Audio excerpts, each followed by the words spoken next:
संभल में जो सर्वे था वो न्यायालय के आदेश से उस सर्वे टीम गई थी। अब न्यायालय के आदेश से न्यायपालिका के निर्णय पे अगर कोई कार्य कर रही है कार्यपालिका और उस पर पथराव हो या उस पर व्यवधान हो, तो किस तरह से ये परिस्थितियां निर्मित हुई है उसकी निश्चित तौर से जांच भी हो रही है। और अगर ऐसे जो लोग हैं जो इस तरह के परिस्थितियां पैदा कर रहे हैं, जो दोषी, उनके खिलाफ कार्रवाई भी होनी चाहिए। शोषनाक, दुर्भाग्यपूर्ण एक षड्यंत्र के तहत चुनाव के तुरंत बाद वहां इस तरह की परिस्थितियां पैदा की गई कि लोग उत्तेजित हों और फिर उनका दमन किया गया, एक तरफा दमन।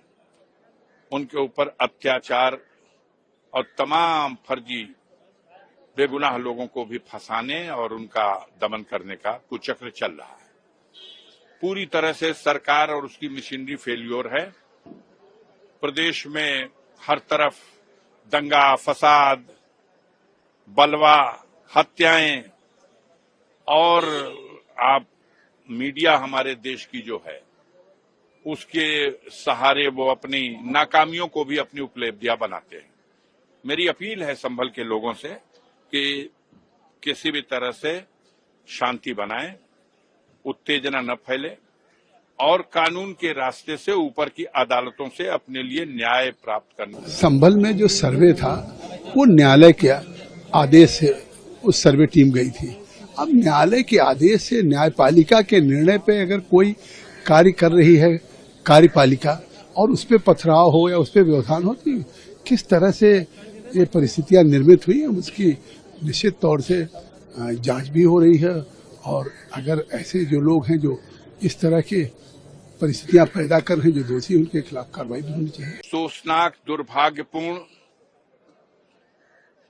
एक षड्यंत्र के तहत चुनाव के तुरंत बाद वहां इस तरह की परिस्थितियां पैदा की गई कि लोग उत्तेजित हों और फिर उनका दमन किया गया, एक तरफा दमन।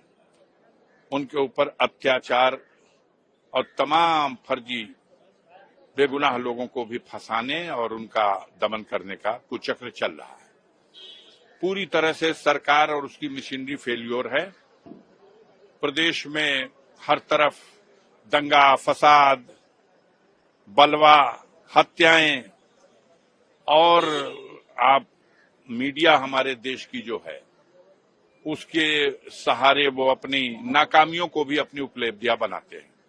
मेरी अपील है संभल के लोगों से कि किसी भी तरह से शांति बनाएं, उत्तेजना न फैले और कानून के रास्ते से ऊपर की अदालतों से अपने लिए न्याय प्राप्त करने का प्रयास करें।